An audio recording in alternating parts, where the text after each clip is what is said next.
السلام علیکم ورحمۃ اللہ وبرکاتہ۔ کیا حال چال ہیں سب کے؟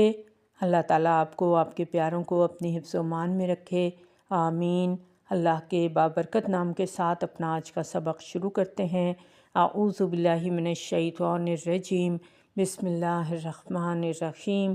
رب اشرح لی صدری ویسر لی امری واحلل عقدۃ من لسانی یفقہوا قولی واجعل لی وزیرا من اہلی ربنا زدنا علما ربنا زدنا علما ربنا زدنا علما اللہم فقہنا فی الدین، آمین۔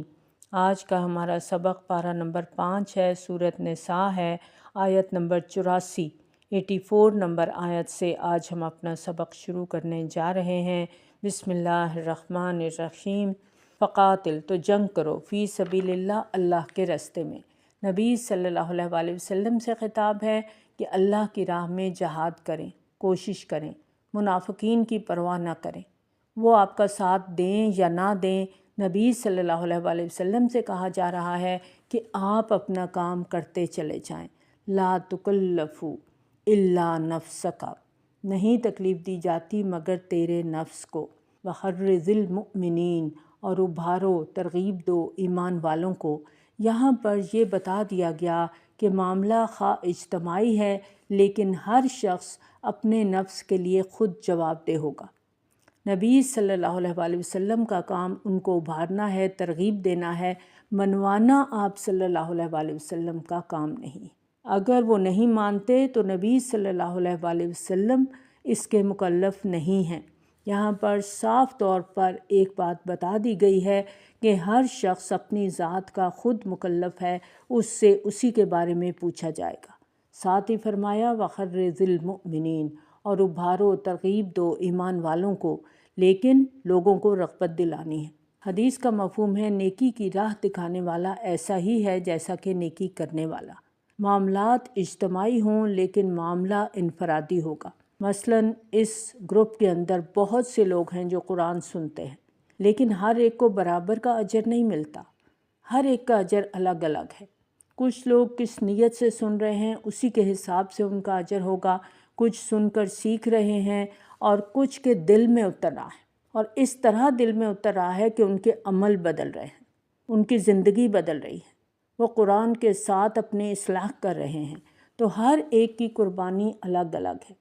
اسی طرح نماز باجماعت ہے، اجتماعی عبادت ہے، لیکن اجر ہر ایک کا الگ ہے۔ کس نے کس نیت سے پڑھی، کتنے خشوع کے ساتھ پڑھی، اسی کے حساب سے اس کو اجر ملے گا۔ آپ دیکھیں کسی جگہ ہے جہاں اللہ کی بات بتائی جا رہی ہے، سب لوگ موجود ہیں، ایک شخص کہتا ہے سب تو جا رہے ہیں، میرے ایک سے کیا فرق پڑتا ہے، میں جاؤں یا نہ جاؤں۔ فرق لوگوں کو نہیں پڑا، فرق اس کی اپنی ذات کو پڑا کہ اس نے کچھ کھو دیا۔ شاید کوئی ایسی بات وہ مس کر گیا جو اس کی زندگی بدل دینے والی ہوتی، جو اس کی زندگی کا ٹرننگ پوائنٹ بن جاتی۔ اب دیکھیں سب لوگ کھانا کھا لیں لیکن میری بھوک نہیں مٹے گی، مجھے کھانا کھانا ہے۔ اسی طرح اگر میرے گھر والے نمازی ہیں تو ان کے طفیل میری بخشش ہو جائے، ایسا ممکن نہیں ہے۔ ہر شخص اپنی ذات کا خود ذمہ دار ہے۔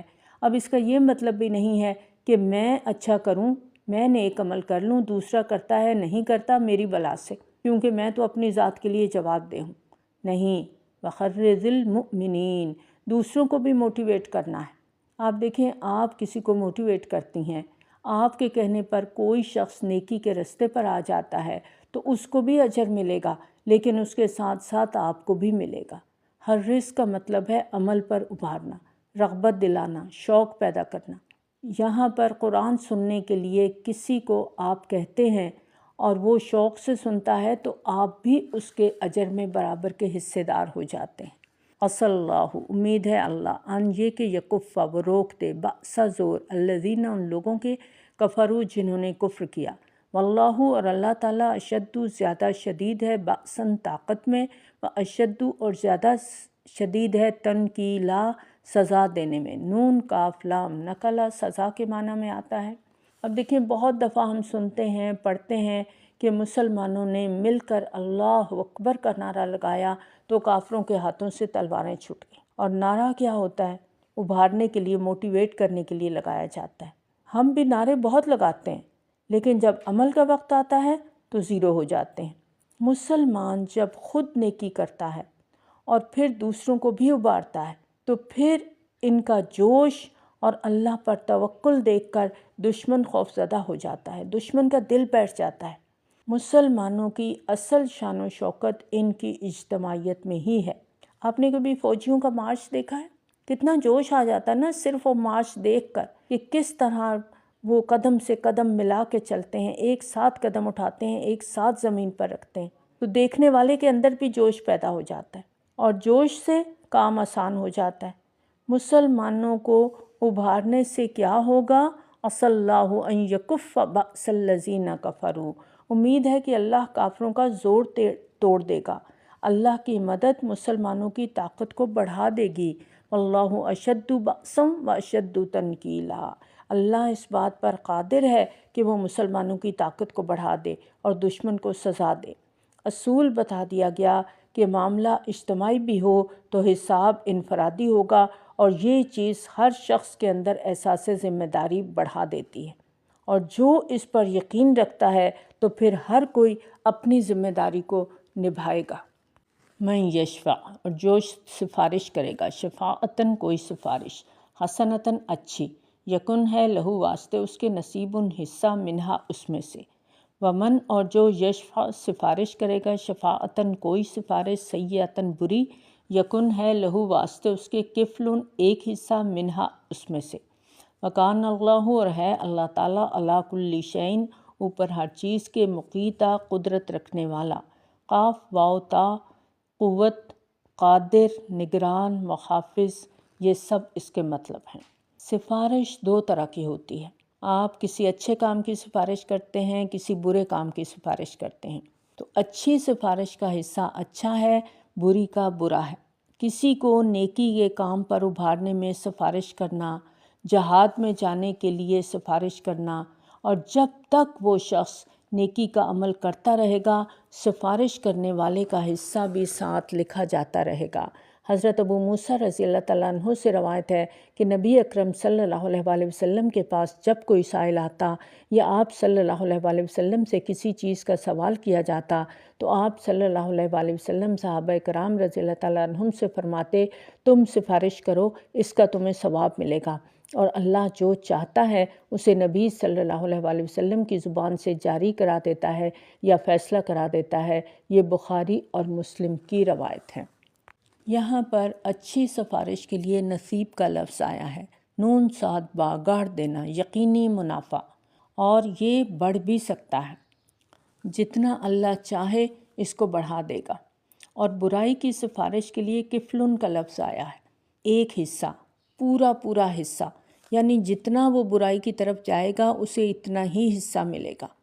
کیا سمجھ آتا ہے کہ نیکی کی سفارش کا اجر اللہ جتنا چاہے بڑھا کے دے سکتا ہے، لیکن برائی کی سفارش کا اتنا ہی گناہ ملے گا جتنی اس نے سفارش کی ہوگی۔ یہ اللہ تعالیٰ کے غفور الرحیم ہونے کی نشانی ہے۔ اچھی سفارش کا اجر زیادہ ہے کیونکہ یہ وہی کر سکتا ہے جو دین کے لیے خیر خواہی کا جذبہ رکھتا ہے، وہ چاہتا ہے کہ دوسروں کو بھی فائدہ ہو، اور اچھے مقصد کے لیے سفارش کرنا یہ ثواب کا کام ہے۔ عام دنیاوی حالات میں بھی اچھے کام کے لیے سفارش کرنا منع نہیں ہے، اچھے مقصد کے لیے سفارش کرنا ثواب کا کام ہے، لیکن گناہ کی سفارش نہ ہو، کسی کی حق تلفی نہ ہو، کسی کا حق مار کر کسی دوسرے کو نوکری دلوا دینا جو اہل بھی نہیں ہے، تو یہ درست نہیں ہے۔ اگر کسی کے اندر ٹیلنٹ ہے، وہ کسی کام کے لیے موزوں ہے، اور آپ اپنے کسی دوست سے کہہ دیتے ہیں کہ یہ بندہ فلاں کام کے لیے مناسب ہے، تو ایسی سفارش میں کوئی حرج نہیں ہے، لیکن جانبداری، اقربا پروری، رشوت لے کر سفارش کرنا یہ ناپسندیدہ ہے۔ نبی صلی اللہ علیہ وآلہ وسلم کی حدیث کا مفہوم ہے کہ جب تک کوئی بندہ کسی بندے کی مدد میں ہوتا ہے تو اس وقت تک اللہ تعالیٰ اس کی مدد میں ہوتا ہے۔ اگر کوئی غلط کام کے لیے سفارش کرتا ہے تو سفارش کرنے والا بھی اس جرم میں شریک ہوگا۔ مثال کے طور پر کوئی چور کی سفارش کر کے اسے چھڑوا لیتا ہے، اور وہ جب بھی چوری کرے گا تو سفارش کرنے والوں کو بھی اس کے گناہ میں سے حصہ ملتا رہے گا، اور سفارش پر ہدیہ لینے والا بھی گناہگار ہوگا۔ نبی صلی اللہ علیہ وسلم کی حدیث کا مفہوم ہے کہ کسی نے کسی کے قتل کے لیے ایک لفظ سے بھی مدد کی تو قیامت کے روز وہ اس حال میں اٹھایا جائے گا کہ اس کی پیشانی پر لکھا ہوگا کہ یہ شخص اللہ کی رحمت سے دور ہے۔ مثلاً دو لوگوں کی لڑائی ہو رہی ہے، اب تیسرا شخص کہتا ہے کہ اسے مارو، اور وہ اس تیسرے شخص کے کہنے پر مارتا ہے تو یہ بھی بری سفارش میں لکھا جائے گا۔ اور کسی کی سفارش اس لیے کر دی کہ روزی لگ جائے لیکن وہ سفارش کا اہل نہیں ہے تو یہ بھی بری سفارش میں آ جائے گا۔ اللہ تعالیٰ روزی دینے والا ہے، بری سفارش کر کے ہمیں خود کو ہلاکت میں نہیں ڈالنا۔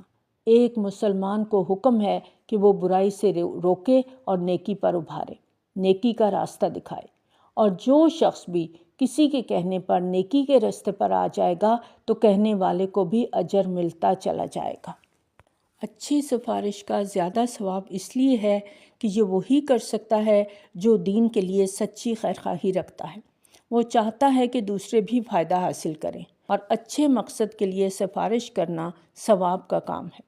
تو اگر کوئی غلط کام کے لیے سفارش کرتا ہے تو اس جرم میں سفارش کرنے والا بھی شریک ہوگا۔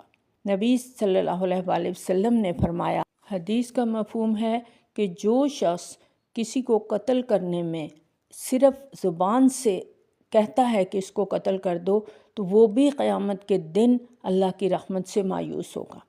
ایک مسلمان کو حکم ہے کہ برائی کو دیکھ کر اس سے روکے، نہ یہ کہ وہ برائی کی حوصلہ افزائی کرے۔ اسی طرح نیکی کا حکم دیا جائے، اور اگر ہم کسی شخص کو نیکی کی طرف ابھارتے ہیں اور ہمارے اس ابھارنے سے، نیکی کا راستہ دکھانے سے جو شخص بھی اچھے کام میں لگ جاتا ہے تو وہ ہم دکھانے والے کے لیے صدقہ جاریہ بن گیا۔ مثلاً آپ یہاں پر اس گروپ کے اندر موجود ہیں، آپ یہاں پر قرآن سنتے ہیں، آپ کسی کو بتا دیتے ہیں، کسی کو لنک شیئر کر دیتے ہیں، کسی کو کہتے ہیں تم بھی یہ گروپ جوائن کر لو۔